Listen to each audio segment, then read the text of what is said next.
거룩한 안식일의 시간 가운데 참석하시는 여러분 모두를 주님 이름으로 환영합니다. 우리가 이런 안식일이라는 진리를 알고 있다는 것, 아는 것으로 그치지 않고 우리의 삶으로 이날을 구별하여 지킬 수 있으며 살 수 있다는 것, 여러분 이것은 놀라운 축복입니다. 이런 축복을 주신 하나님께 감사를 드립니다. 오늘 제가 뒤에서 이렇게 다시 한번 교회를 둘러보면서 어떤 생각이 들었냐면 우리 교회 너무 좋다라는 생각을 다시 한번 하게 되었습니다. 여러분 그렇지 않습니까? 이렇게 좋은 교회를 주시고 또 이렇게 좋은 성도를 주신 하나님께 다시 한번 진심으로 감사를 드립니다. 아무쪼록 우리가 받아 누리는 이 축복들 또 우리의 것으로만 그렇게 생각하지 말고 더 나누고 베풀며 사는 우리 모두가 되었으면 좋겠습니다. 오늘 박순덕 집사님의 기도가 한편의 시 같았어요. 우리가 다른 사람들을 더욱더 축복하며 은혜를 나누며 또 섬기며 사는 우리 모두가 되면 정말로 좋겠습니다. 지난주 이명옥 집사님 손가락 다치셔서 걱정 많이 했는데 또 오늘 이렇게 오셔서 얼마나 반가운지 모르겠습니다. 집사님 진심으로 환영하고 빨리 쾌차하시면 좋겠습니다. 손승기 집사님 안 아플 것 같은데 한번 아프셨어요.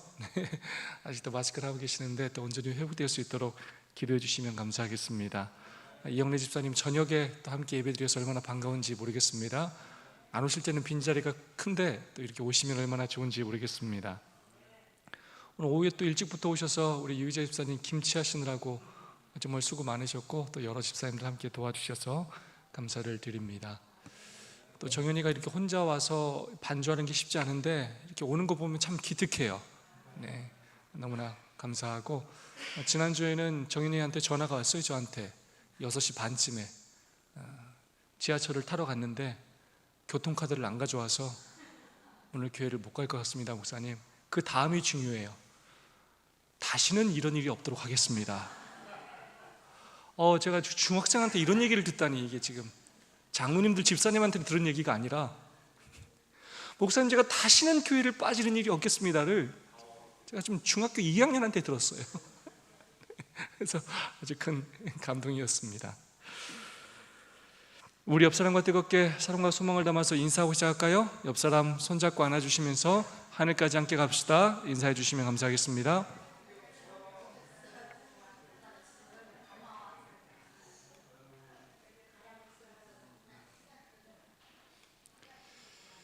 TMI 실천해 보세요. 우는 사람에게 손수건을 건네주세요. 혼자 사는 이들을 병원에 데려다 주세요. 보건복지 사업의 자원봉사자로 활동하세요. 끊임없이 우리의 삶의 형편에 따라서 우리의 삶의 터전에서 할 수 있는 일들을 하라고 끊임없이 우리에게 제안하고 있습니다. 꼭 이런 내용이 아니더라도 여러분이 할 수 있는 여러 또 봉사의 일들을 끊임없이 하며 살아가는 우리 모두가 되었으면 좋겠습니다. 시간이 정말 빠르네요. 대쟁투를 공부한 지가 엊그제 같은데 벌써 11과입니다. 제목 한번 볼까요? 시작. 임박한 쟁투. 여러분 선악의 대쟁투는 계속 진행되고 있지 않습니까? 근데 뭐가 임박했다고요? 뭐가 임박했습니까? 지금도 싸움 중이에요. 우리가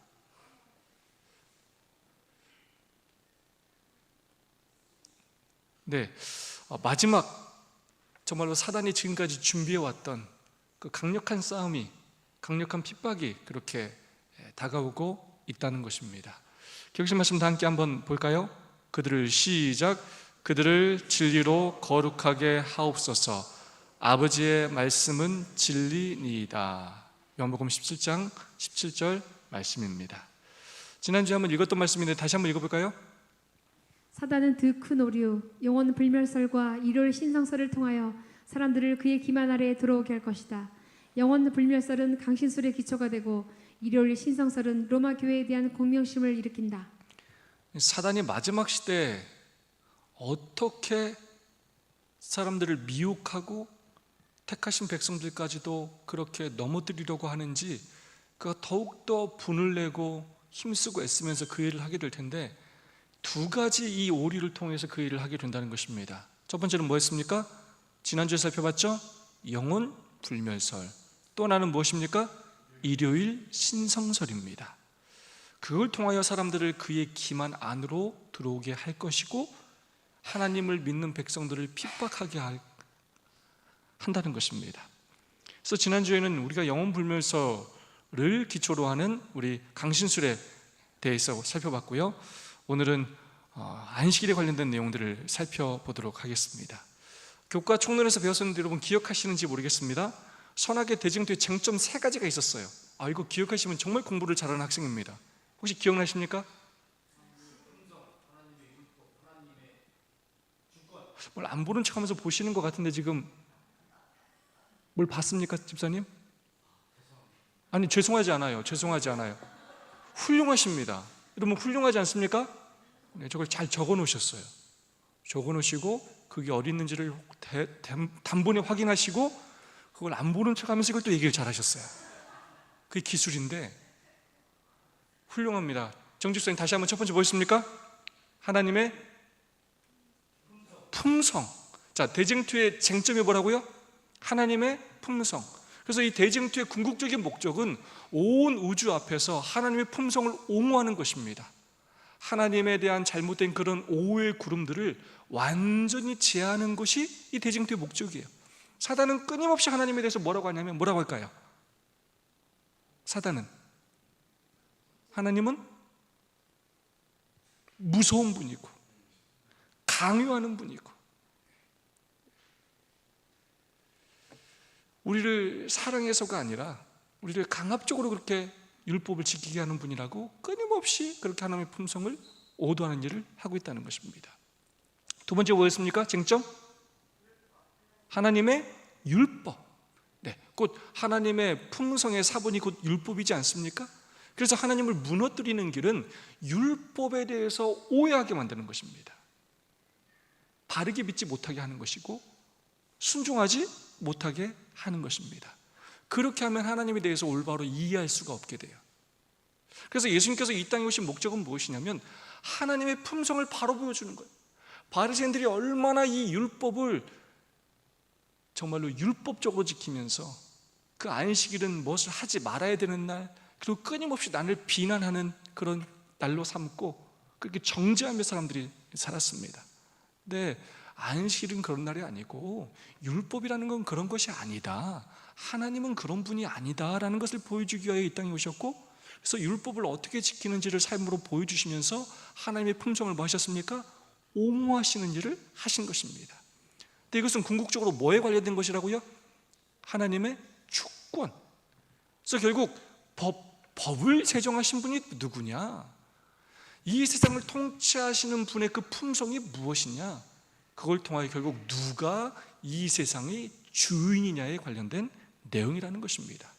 그래서 대쟁투의 핵심은 한마디로 요약하자면 누가 통치자이냐, 누구를 경배할 것이냐, 통치권이 누구에 있는가, 누구에게 있는가 하는 것이 바로 대쟁투의 핵심이라는 것입니다. 그렇기 때문에 이제 안식일이라는 날과 일요일이라는 날이 등장하게 되는 것입니다. 교과 148페이지의 말씀입니다. 사탄은 하나님의 법을 훼손하려고 시도함으로써 하나님의 권위에 도전할 것이다. 특히 안식일은 예배를 둘러싼 전 세계적인 쟁투의 중심이 될 것이다. 사탄은 창조주를 미워하기 때문에 안식일을 미워한다. 그는 그리스도에 대한 우리의 헌신을 깨뜨리기 위해 강압과 압력, 무력을 사용할 것이다. 참된 예배의 날과 거짓 예배의 날을 둘러싼 믿음의 충돌이 일어날 것이다.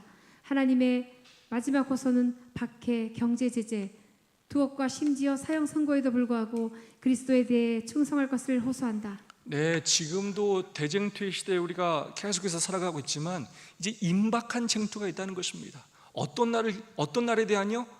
안식일에 대한, 안식일 예배를 둘러싼 전 세계적인 쟁투가 마침내 있게 될 것입니다. 사단이 안식일을 미워하고 또한 국가 권력과 또한 교양권을 활용해서 이 안식일을 파괴하려고 하고 안식일을 지키는 사람들을 핍박하는 일들을 공식적으로 더욱더 강력하게 하게 될 것이고, 참된 예배의 날과 거짓 예배의 날을 둘러싼 믿음의 충돌이 일어나게 될 것입니다. 박해뿐만 아니라 경제적인 제재, 또 투옥을 당하기도 할 것이었고 심지어는 사형 선고도 당하는 일들이 믿음의 백성들에게 일어나게 된다는 것입니다. 그런 임박한 쟁투가 앞으로 다가오게 된다는 것입니다. 일어서줍니다. 요한계시록의 마지막 쟁투, 계시록 14장 7절의 말씀입니다. 그가 큰 음성으로 가로되 하나님을 두려워하며 그에게 영광을 돌리라. 이는 그의 심판하실 시간이 이르렀음이니 하늘과 땅과 바다와 물들의 근원을 만드신 이를 경배하라 하더라. 우리가 이 기억절을 뭐라고 하죠? 이 말씀을 세 천사의 기별이라고 합니다. 세 천사의 기별의 첫째 천사의 기별은 바로 심판하실 시간이 이르렀다, 예수님의 조사 심판이 시작된다라는 걸 강조하면서 예수님의 재림이 가까웠음을 그렇게 우리에게 선포하고 있고, 심판이 가까웠으니 창조주 하나님을 경배하라 라고 말하고 있습니다. 그래서 요한계시록의 이 쟁투의 핵심은 바로 누구를 예배할 것인가에 대하여 말하고 있는 것입니다. 교과 150페이지 말씀입니다. 요한계시록 전체에서 창조와 예배는 불가분의 관계에 있다. 요한계시록 14장 7절은 우리에게 만물의 창조주이신 주님을 경배하라고 부른다. 진화론이 지난 2세기 동안 전 세계에 휘몰아치는 중에도 안식일은 우리의 정체성을 변함없이 상기시켜준다. 자, 여러분 성경을 딱 요약해서 응축하면 두 단어가 나온다고 그랬죠? 기억하십니까? 첫 번째가 뭐죠? 창조. 두 번째가 뭐라고요? 구속. 우리 정지욱 집사님 훌륭한 학생이에요. 보면 볼수록. 감사합니다. 창조와 구속. 그래서 우리가 하나님을 예배하는 첫 번째 근거가 뭐라고요? 창조예요. 그래서 출애굽기 20장에 있는 이 안식일 계명은 하나님이 창조주시기 때문에 안식일 기억하여 거룩히 지키라라고 말하고 있고, 두 번째 십계명에 나오는 신명기 5장에서는 왜 우리가 안식일을 지켜야 된다고요? 하나님이 우리 누구시라고요? 구속주이시기 때문에, 그분께서 우리를 애굽에서 건져내신 구속주이기 때문에 우리가 그분을 예배해야 한다라고 말하고 있습니다. 근데 구속주가 되려면, 우리가 예수 그리스도를 구속주로 섬기시려면 그 전제 조건이 있는데, 그분이 우리의 창조주이셔야 한다는 거예요. 우리가 우리 자녀를 낳았기 때문에 그 자녀가 아프고 또 뭐 병들었을 때 우리가 돌볼 뿐만 아니라 때로는 나의 장기라도 내어주고 목숨까지도 그렇게 바꿔서 우리가 자녀를 지키는 것처럼, 하나님께서 우리를 창조하셨기 때문에 죽을 수밖에 없는 우리를 또 뭐 하신다고요? 구속해 주시는 것입니다.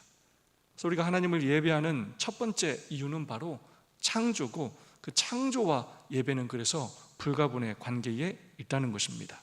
계시록 12장 17절의 말씀입니다. 하나님의 계명을 지키며 예수의 증거를 가진 자들로 더불어 싸우려고 바다 모래 위에 서 있더라. 임박한 쟁투가 이제 앞으로 계속 다가올 텐데, 사단이 그 싸우는 대상의 특징에 대해서 얘기하고 있습니다. 하나님의 계명을 지키며 예수의 증거를 가진 자들. 하나님을 경배한다는 것이 무엇인지를 이렇게 요약하고 있습니다. 그 하나님을 경배하는 자들의 특징이에요. 첫 번째 뭐 한다고요? 하나님의 계명을 지켜요. 왜냐하면 이게 바로 율법, 하나님의 율법을 옹호하는 싸움이에요. 그 다음에 두 번째는 예수의 증거, 예수에 대한 믿음과 증거를 가졌느냐에 대한 싸움이라는 것입니다. 계시록 14장 12절 또한 이렇게 말하고 있습니다. 성도들의 인내가 여기 있나니 저희는 하나님의 계명과 예수 믿음을 지키는 자니라. 그렇게 사단이 핍박하고 또 유혹하고 넘어뜨리려 할지라도 끝까지 하나님 앞에 충성하며 참고 인내하는 하나님의 백성들이 있는데, 그 백성들의 특징은 하나님을 경배하는 사람인데, 어떻게 경배한다고요? 하나님의 계명을 지켜요. 여러분, 오늘도 우리에게 이 하나님 계명에 순종하지 못하게 유혹하는 일들이 얼마나 많습니까? 근데 우리가 하나님을 경배한다라고 하는 사람들은 이 계명을 지키는 일에 충성된다는 것입니다. 또한 예수님에 대한 믿음을 지키는 자라는 것입니다. 대쟁투 605페이지는 이렇게 말하고 있습니다. 안식일은 충성의 큰 시금석이 될 것이다. 왜냐하면 안식일은 특별히 투쟁의 초점이 되는 진리가 되기 때문이다. 사람들에게 마지막 시련이 닥쳐올 때 하나님을 섬기는 사람들과 섬기지 아니하는 자들을 구별하는 선이 그어질 것이다.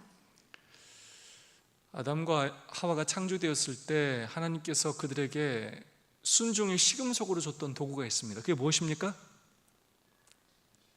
그게 뭐였을까요? 선악과였습니다. 선악을 알게 하는 나무를 먹지 않으면 하나님 말씀에 순종하는 것이고, 먹으면 불순종하는 거예요. 하나님, 왜 하필 선악과입니까? 싫어, 나 그런 거. 왜 하필 선악과예요? 하나님한테 아무리 따져봐야 소용이 없어요. 그걸 누가 정하셨어요? 하나님이 정하셨어요. 그걸 뭐라고 하냐면 그걸 하나님의 주권이라고 합니다. 그래서 하나님의 주권을 인정하는 믿음이 가장 큰 믿음이에요. 그걸 인정하지 않으면 하나님의 주권을 인정하지 않는 거예요. 하나님은 우리의 창조주시고 그렇게 정했기 때문에 우리는 그것에 순종하는 것입니다. 그게 가장 기초적이지만 가장 위대한 믿음이기도 합니다. 왜 하필 안식일에 예배를 해야 됩니까? 왜 하필 일곱째 날이에요? 첫째 날 하면 안 돼요? 둘째 날 하면 안 돼요? 예배는 얼마든지 드릴 수 있는데 왜 교회 와서 예배를 드려야 돼요? 왜 그렇게 하루 해질 때부터 해질 때까지를 구별해야 돼요? 왜 그렇게 해야 돼요? 저는 싫어요. 얼마든지 그렇게 할 수 있다는 거예요, 사람의 생각으로는. 하지만 그걸 뭐라고 한다고요? 하나님의 주권이라고 그래요. 이게 하나님이 우리의 뭐 되심을 인정하는 거라고요? 하나님 우리의 창조주 되심을 인정하는 거예요. 그분이 시간의 주인이시고 우리의 생명의 주인이시고 그분의 나라에서 그분이 정한 규칙대로 살아간다는 의미라는 것입니다. 그래서 안식일은 순종뿐만 아니라 충성의 시금석이 될 것입니다. 안식일은 그렇기 때문에 마지막 시대 투쟁의 초점이 될 것입니다. 사람들에게 이 마지막 시련이 닥쳐올 때 진짜 하나님께 충성하는 사람들과 그렇지 않은 사람들의 선이 이 안식일을 통해 반드시 그어진다는 거예요. 이건 제가 중요하다고 해서 중요해지는 게 아니에요. 이거 자꾸 누가 중요하다고 얘기한다고요? 하나님이 중요하다고 그래요. 그러니까 사단이 꼭 이걸 뭐 하고 싶어요? 이걸 무너뜨리고 싶어요. 그래서 이것이 대쟁투의 초점이요 핵심이 되는 것입니다. 다음 말씀입니다.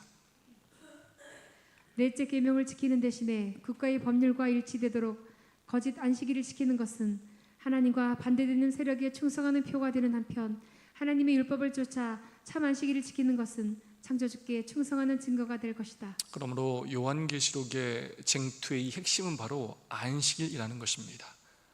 하나님께서 정하신 창조의 기념일, 구속의 기념일인 이 안식일을 거룩히 구별하여 지키는 것이 바로 충성의 표가 되는 것이고, 그 반대는 바로 하나님께 불순종하는 표, 짐승의 표가 된다는 것입니다. 교훈의 말씀입니다.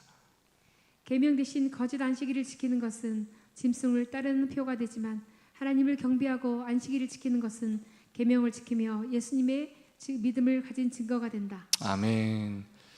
우리가 매일의 삶에서 이것을 자연스럽고 또 아주 또 기쁜 마음으로 지켜나갈 때 우리에게 큰 시련이 닥쳐올 때도 이것들을 이겨낼 수 있는 힘이 생길 것입니다.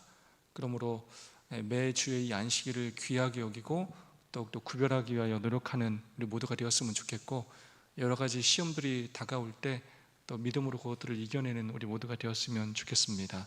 창조의 기념일인 안식일에 대하여 살아남은 이들은 이렇게 말씀하고 있습니다. 안식일은 창조를 기념하기 위하여 제정되어 사람들의 마음을 살아계신 참 하나님께로 향하게 한다. 하나님의 창조력에 대한 사실들은 이스라엘의 하나님이 이방의 신들보다 뛰어나신 하나님이시라는 증거로 성경 전체에 걸쳐 언급되고 있다. 안식일을 계속 준수해 왔다면 사람들은 창조주를 기억하고 사랑하며 존경과 경배의 대상으로 삼았을 것이며, 따라서 우상 숭배자나 무신론자 그리고 이교도는 하나도 생겨나지 않았을 것이다. 아멘. 우리가 지금 부조화 선지자를 묵상하고 있는데 우리가 출애굽 6월절 배우지 않았습니까? 자, 우리가 어떻게 배웠죠? 왜 하나님께서 이스라엘 백성들을 출애굽시키셨습니까? 뭘 지키게 하기 위해서입니까? 절기를 지키게 하기 위함이었습니다. 바로 안식일을 지키게 하기 위함이었습니다. 그들이 하나님을 잃어버리고 율법을 잃어버렸기 때문에 하나님이 창조주심을 잃어버렸고, 그래서 애굽의 많은 사람들이 하나님을 무시하고 애굽의 신들이 더 능력 있는 신이고 끊임없이 그렇게 하나님을 무시하는 일들을 해왔고, 하나님께서는 그 출애굽을 통하여 애굽의 신들을 심판하시면서 누가 창조주이신지, 누가 우리에게 해를 주시고 빛을 주시고 비를 주시고 열매를 주시는 분인지, 누가 우리의 생사와 복을 주관하시는 분인지를 보여주심으로써 이스라엘 백성들로 하여금 창조주를 기억하고 그분을 섬기도록 하기 위하여 출애굽시키신 것입니다. 그리고 우리가 이번 주에 묵상했던 것처럼 그런 만나를 통하여 안식일에 대한 훈련을 시키면서 생명의 근원이 하나님이심을, 축복의 근원이 하나님이심을 그렇게 배우게 하는 것입니다. 월요 서주입니다. 다가오는 위기, 교과 152페이지 말씀입니다. 예수님이 십자가에서 돌아가심으로 원수는 자신이 패배했다는 것을 알면서도 가능한 한 많은 사람을 멸망에 빠뜨리기로 결심했다. 이 작전에서 사탄의 첫 번째 전력은 속임수이다. 속임수가 통하지 않으면 그는 무력을 사용한다. 그는 궁극적으로 짐승에게 경배하지 않거나 짐승의 표를 받기를 거부하는 자는 누구든지 사형에 처한다는 법령을 배후에 두고 있다. 사단의 첫 번째 전략이 뭐라고요? 첫 번째는 속입니다. 속여서도 안 되면 두 번째는 어떻게 한다고요? 무력을 사용한다는 것입니다. 역사적으로 정말로 종교적 박해가 계속 있어 왔고 많은 사람들이 이 일로 인하여 순교당하고 피를 흘리는 일들이 있었습니다. 좀 두렵게 느껴질지 모르겠지만 마지막 때에도 그 종교적인 박해가 일어나게 된다는 것입니다. 로마의 기독교 박해 역사를 잠깐만 보자면 네로 황제 때 로마 대화제 사건의 방화범으로 기독교인들을 지목해서 박해했습니다. 맹수들이 밥에대게 하거나 화형에 처하게 했는데, 그래서 등불로, 길거리에 등불로 그렇게 사람을 태워서 그렇게 사용하기도 하였습니다. 도미티아누스 황제 때는 기독교인들 때문에 신의 노여움을 샀다는 이유로 박해를 했고요, 이때 사도 요한을 반모섬에 유배하기도 하였습니다.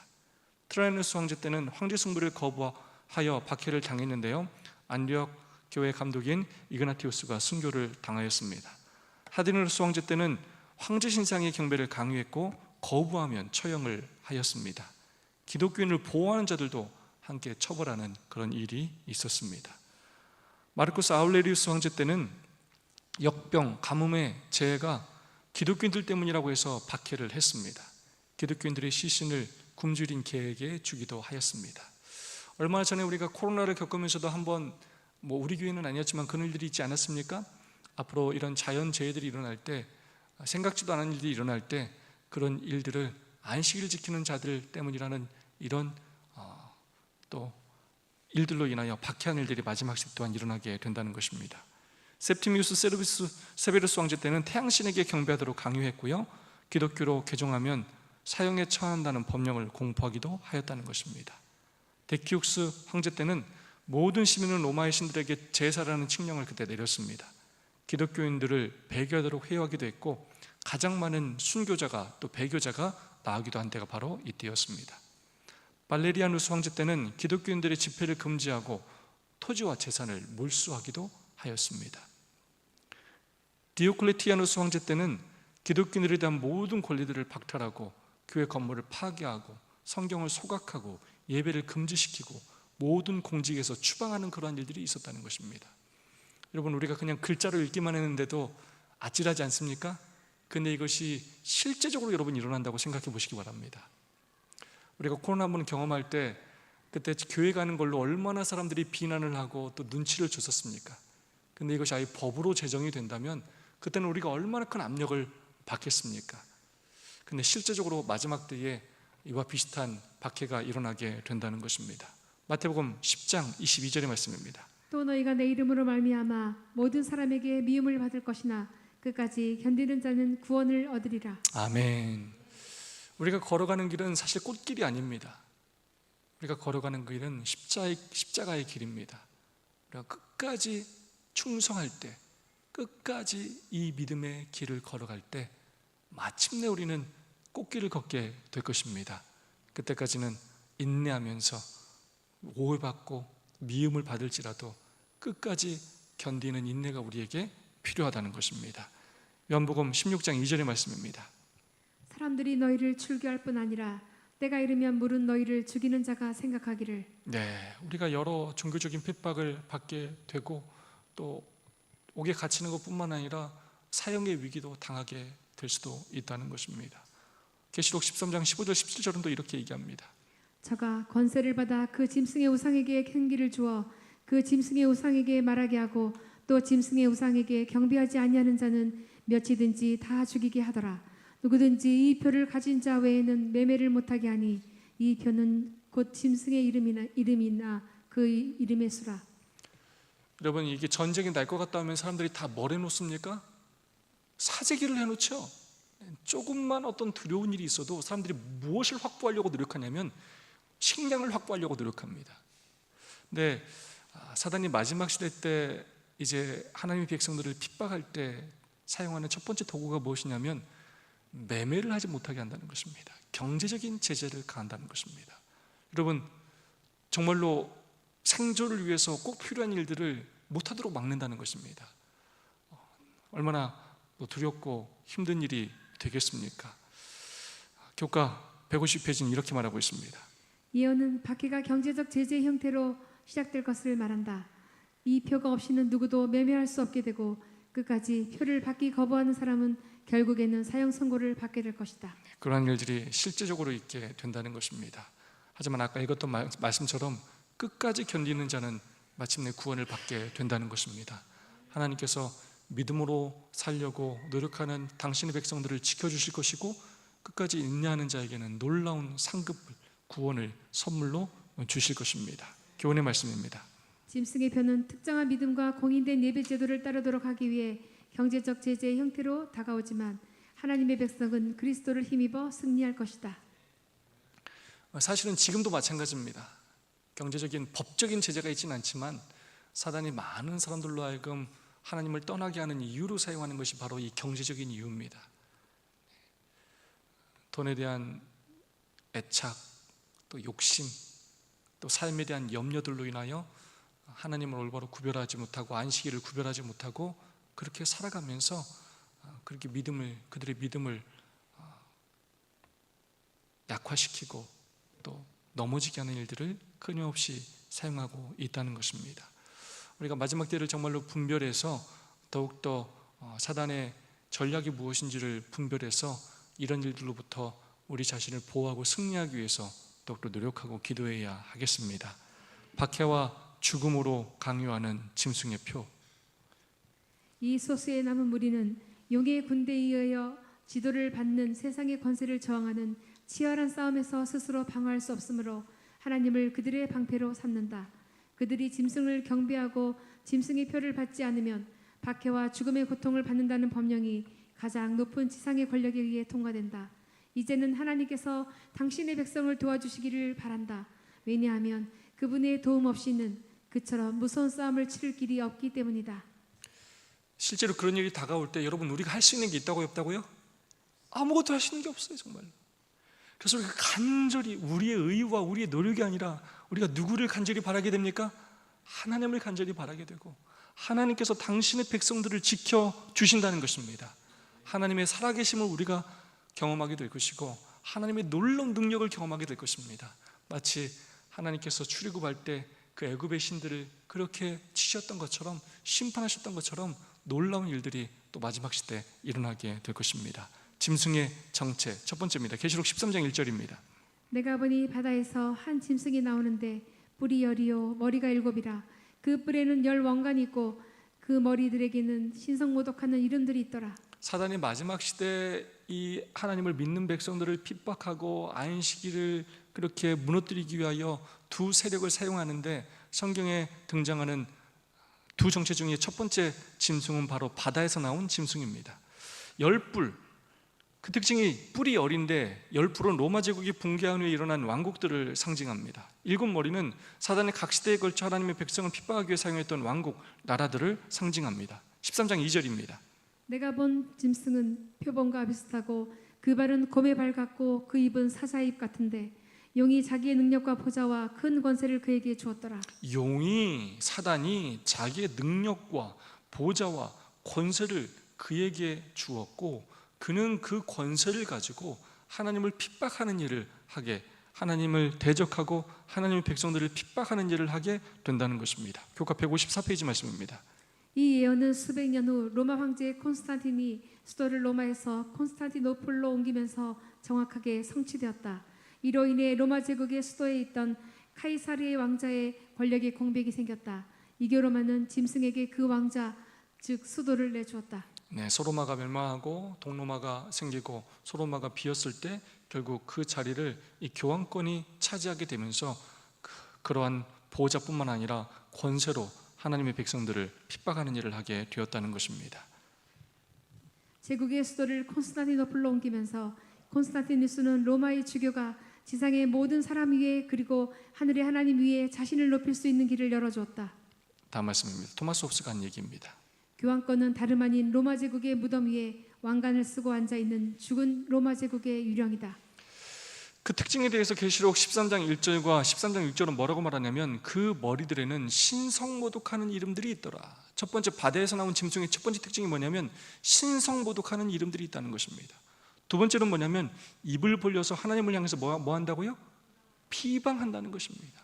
보좌를 차지하고 권세를 내세워서 하는 일이 뭐냐면 신성모독과 함께 하나님을 향하여 비방하는 일을 한다는 것입니다. 신성모독의 두 가지 예, 하나님의 행세를 하거나 하나님이라고 주장하는 존재라는 것입니다. 죄를 용서하는 권세가 있다고 주장할 때 성경에서는 이것을 신성모독이라고 말합니다. 근데 그 일을 바로 로마 교황청이 했다는 것입니다. 그래서 로마 교황청이 바로 계시록 13장에서 말하고 있는 바다 짐승이라는 것입니다. 교황이 지상에서 하나님의 자리를 대신한다고 그는 끊임없이 주장하고 있고요, 사제들에게 죄를 용서할 권세가 있다고 말하면서 고해성사를 통해서 예수님이 하실 일, 하나님이 하실 일을 그들이 대신하고 있는 것입니다. 교훈의 말씀입니다. 바다 짐승은 로마에서 일어나 진리를 인간 법령으로 대체한 배교한 세계적인 종교 조직이다. 로마교는 신성모독을 행하며 하나님께 드리는 예배를 훼손한다. 그래서 우리를 구속하신 분, 우리의 죄를 사하실 수 있는 유일하신 분이신 예수 그리스도를 무시하고 그 예수님이 하실 일들을 대체함으로 그들이 하나님 자리를 그렇게 탐낼 뿐만 아니라 그러한 일을 한다고 감히 주장하고 있는 것입니다. 슬서집니다. 짐승의 정체 두 번째입니다. 13장 5절입니다. 또 짐승이 과장되고 신성모독을 말하는 입을 받고 또 42달 동안 일할 권세를 받으니라. 우리가 오랜 시간 여러 번 공부했죠. 42개월은 한때도 때 반때를 의미하고 이것은 1260일을 말합니다. 이것은 연일 원칙에 의하면 1260년을 말하고 서기 538년부터 1798년을 의미한다는 것을 우리는 많이 배워왔습니다. 교과 156페이지 말씀입니다. 교황권은 서기 538년부터 1798년까지 큰 영향력을 행사했다. 그러나 서기 1798년 나폴레옹의 장군 베르티에가 교황을 포로로 잡으면서 교황의 재상권을 행사하는 시대가 끝나고 요한계시록의 예언이 성취되었다. 종교 암흑 시대 동안 교황권이 그렇게 활발하게 활동하면서 하나님의 백성들을 핍박하고 또 종교 재판을 통하여 또 죽이고 하는 일들을 끊임없이 하면서 성경의 빛을 잃고 하나님의 진리에 대하여 그렇게 무관심한 시대, 잘못된 것들을 믿게 하는 시대로 그렇게 했지만 결국 1798년 이후에 교황이 포로로 잡히면서 교황의 치상권이 끝나는 시대가 오게 되었습니다. 그러나 그것으로 끝이 아니었습니다. 13장 12절의 예언의 말씀입니다. 곧 죽게 되었던 상처가 나은 자니라. 죽은 줄 알았는데 그 죽게 되었던 상처가 낫게 된다고 말하고 있습니다. 다니엘서 7장 12절입니다. 그 남은 짐승들은 그의 권세를 빼앗겼으나 그 생명은 보존되어 정한 시기가 이르기를 기다리게 되었더라. 죽은 줄 알았는데 생명은 보존되어서 정한 시기가 이르기까지 기다리다가 새로운 힘을 얻게 된다는 것입니다. 그 사건이 무엇이냐? 바로 1929년에 있었던 라테란 지역입니다. 로마의 라테란 궁전에서 교황 비오 11세와 이탈리아 수상 무솔리니가 조인한 지역입니다. 교황청은 이탈리아를 국가로 승인해 주었고 이탈리아는 바티칸 시국에 대한 교황권의 주권을 인정하고 독립을 보장하면서 이 바티칸이라는 나라가 전 세계에서 가장 작은 나라, 종교의 나라로서의 그 특별한 지위를 차지하는 나라가 되었습니다. 그 후로 어떤 일들이 있게 되느냐? 교과 156페이지 말씀입니다. 오늘날 세계 지도자들은 로마 교회의 대리자로서 교황을 환영하고 바티칸을 정기적으로 방문한다. 전례 없이 불안정한 세계 정세는 로마 교황이 사람들을 하나로 묶을 수 있는 세계적으로 존경받는 도덕적 지도자가 되도록 상황을 조성한다. 이상한 일들이 일어나고 있다는 것입니다. 그 교황을 세계의 지도자로 인정하고 세계 평화를 위하여 교황을 중심으로 사람들이 모이게 되고 많은 세계의 지도자들이 교황 앞에서 아른하는 그런 일들이 일어나면서 정말로 성경의 예언이 성취되고 있다는 것입니다. 계시록 13장 13절은 이렇게 표현하고 있습니다. 곧 죽게 되었던 상처가 나음에 온 땅이 놀랍게 여겨 짐승을 따르고 온 땅이 놀랍게 여겨 짐승을 따르게 된다는 것입니다. 2012년 6월 6일 성 베드로 광장에서 교황 베네딕트 16세의 연설 내용 가운데 일부분입니다. 일요일은 주님의 날이자 남녀 인류의 날로 모든 사람이 자유를 누리고 가족을 위해서 또 하나님을 위해 자유로워야 하는 날입니다. 일요일을 성수함으로 우리는 인간의 자유를 수호합니다. 네, 저렇게 일요일을 성수해야 될 날로 이렇게 강조해 왔고, 앞으로는 이것이 이제 미국과 힘을 합하여 법제화함으로써 정말로 일요일을 성수하지 않는 사람들을 핍박하는 일이 공식적으로 일어나게 될 것입니다. 대쟁투 591페이지 말씀입니다. 성경상 안식일을 존중하는 사람들은 법률과 질서를 문란케 하고 사회의 도덕적 재질을 깨뜨리고 무정부 상태와 타락을 초래하고 지상에 하나님의 심판을 불러들이는 자들로 비난을 받게 될 것이다. 그들은 정부에 대하여 불평하는 자들로 고발당할 것이다. 하나님의 율법을 준수할 의무를 부인하는 목사들은 강단에서 국가의 권위에 복종해야 할 의무를 하나님께서 정하셨다고 주장할 것이다. 의회와 법정에서 계명을 지키는 사람들은 거짓 증언으로 정죄당할 것이다. 제가 이렇게 교과 공부를 연구하면서 다시 한번 느끼는 건 뭐냐면, 이렇게 읽을 게 많은 교회가 어디 있습니까? 이게 어느 교회에서 계시록에 이런 말씀을 덧붙여서 설명할 수가 있겠습니까? 근데 우리 교회는 얼마나 이렇게 읽어야 될 내용들이 많은지, 그리고 그 내용들이 선지자를 통하여 얼마나 미래에 대하여 미래에 있을 일들을 정확하게 기록하고 있는지 정말로 놀라울 따름입니다. 정말로 우리가 남은 교회요, 진리 교회임을 다시 한번 확인할 수 있는 내용입니다. 마지막에 결국 그런 일들이 일어나게 된다는 것입니다. 교훈의 말씀입니다. 예언대로 교황권의 통치는 1798년에 마무리되었지만 죽게 되었던 상처는 낫게 되고 그 영향력은 다시 전 세계에 미치며 짐승의 표를 강요할 것이다. 용이 성도들과 싸우는 이유에 대해서 교회 증언은 또 이렇게 말하고 있습니다. 대쟁투는 하나님의 계명과 짐승의 요구 사이에 존재한다. 용이 성도들을 상대로 싸우는 것은 그들이 십계명 전체를 지키고 있기 때문이다. 만일 성도들이 표준을 낮추고 그들의 믿음의 특성을 양보할 것 같으면 용은 잠잠할 것이다. 그러나 그들이 용감하게 표준을 높이고 법안권의 제도를 존중하고 있는 개신교를 대항하여 그들의 깃발을 펄럭여야 하기 때문에 그들은 용의 분노를 자극할 것이다. 네, 결국 누가 용하고 마지막에 이렇게 싸우게 되느냐? 양보하지 않고 끝까지 표준을 낮추지 않고 끝까지 하나님의 말씀대로 살려고 노력하는 사람들이 이 대쟁투에서 사단과 싸우게 된다는 것입니다. 사단은 끊임없이 우리를 유혹하면서 뒤로 물러나게 하고 좌절하게 하고 항복하게 한다는 것입니다. 우리가 지금부터 끊임없이 한 발짝 한 발짝 앞으로 전진하는 그런 노력들과 연습들을 해야 하겠습니다. 언제 우리의 끝이 다가올지 알 수 없습니다. 나중에 하지 뭐, 상황이 더 좋아지면 하지 뭐 라고 생각하지만 그런 날이 오지 않을 수 있다는 것입니다. 목요일 소식입니다. 땅에서 올라온 짐승, 교과 158페이지 말씀입니다. 첫 번째 짐승은 바다에서 올라왔지만 두 번째 짐승은 땅에서 올라온다. 바다는 백성, 무리, 열국, 방언을 나타낸다. 땅은 그와 달리 인구가 희박한 지역을 의미한다. 이 두 번째 짐승은 첫 번째 짐승이 권세를 행사하는 예언이 시기가 끝날 무렵, 즉 1798년경을 두각을 나타낸다. 첫 번째 짐승은 어디에서 올랐다고요? 바다에서 올라왔습니다. 바로 교황권을 상징한다는 우리가 이틀을 통해 배웠고요. 두 번째 짐승은 땅에서 올라오는데 그 땅은 바로 인구가 희박한 지역을 말하고, 특별히 첫 번째 짐승이 권세를 행사하는 예언의 시기가 끝날 무렵에 등장합니다. 그래서 이 모든 예언을 다 살펴보면 땅에서 올라온 짐승을 이렇게 일치되는 그런 나라를 따진다면 미국밖에 없습니다. 1776년 독립을 선언했고요. 1798년에 헌법을 채택했습니다. 19세기 이번에 세계 강대국으로 그렇게 인정을 받게 되었습니다. 그 땅에서 올라온 짐승의 특징을 이렇게 말하고 있습니다. 13장 11절입니다. 어린 양같이 두 뿔이 있고 용처럼 말을 하더라. 네, 뿔은 권력을 상징하는데, 그러나 첫 번째 짐승과 달리 뿔에 왕관이 없기 때문에 왕중 군주제가 아님을 암시하고 두 뿔을 말하는데 이것은 통치 원리를 말합니다. 정치적 자유와 종교적 자유가 있는 나라로서 그렇게 미국이라는 나라는 세워지게 되었습니다. 어린 양같이 시작했는데 근데 그가 결국 뭐처럼 말하게 된다고요? 용처럼 말을 하게 된다는 것입니다. 강력한 힘을 가진 나라가 된다는 것입니다. 땅에서 올라온 새끼 양이 부합하는 유일한 국가가 누구인지 440페이지는 말하고 있습니다. 그러나 새끼 양과 같이 두 뿔을 가진 짐승은 땅에서 올라왔다.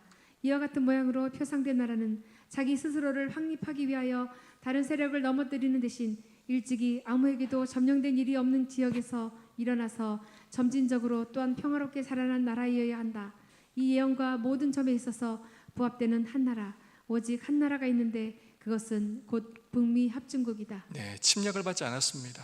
꾸준히 점진적으로 평화롭게 그렇게 성장해서 강대국이 된 나라라는 것입니다. 이 모든 예언을 비추어 볼 때 부합하는 나라는 미국밖에 없다는 것입니다. 그 땅에서 올라온 짐승이 하는 일을 13장 12절은 이렇게 말합니다. 그가 먼저 나온 짐승의 모든 권세를 그 앞에서 행하고 땅과 땅에 사는 자들을 처음 짐승에게 경배하게 하니 곧 죽게 되었던 상처가 나은 자니라. 네, 이 굉장히 중요한 표현이 나옵니다. 땅과 땅에 사는 자들을 처음 짐승에게 경배하게 한다는 것입니다. 네, 교황권에게 경배하게 하고 또 교황권과 함께 안식일을 지키지는 무리들을 핍박하는 일을 마침내 미국이 하게 된다는 것입니다. 158페이지, 159페이지 말씀입니다.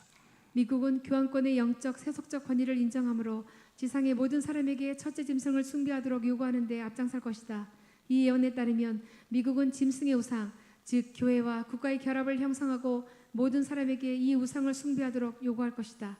흥미로운 점은 이 첫 번째 짐승의 권세를 처음 확인하였을 당시 미국은 지금과 같은 군사적, 경제적 당대국이 아니었다는 점이다. 네, 결국 미국과 교황권이 힘을 합해서 정치와 종교가 분리된 것이 아니라 연합해서 그렇게 하나님을 믿는 백성들을 핍박하는 일을 하게 될 것입니다. 흥미로운 점은 첫 번째 짐승의 권세를 처음 확인했을 당시 미국은 지금과 같은 강대국이 아니었다는 것입니다. 하지만 성경의 예언대로 그대로 성취가 되었다는 것입니다. 마지막 말씀입니다. 교훈의 말씀입니다. 땅에서 올라온 짐승은 용처럼 말하며 땅에 사는 자들을 짐승에게 경배하도록 만든다. 예언을 성취한 미국은 모두에게 그 일을 요구하는 데 앞장설 것이다. 네, 지금도 미국이 강력한 힘을 가지고 있죠.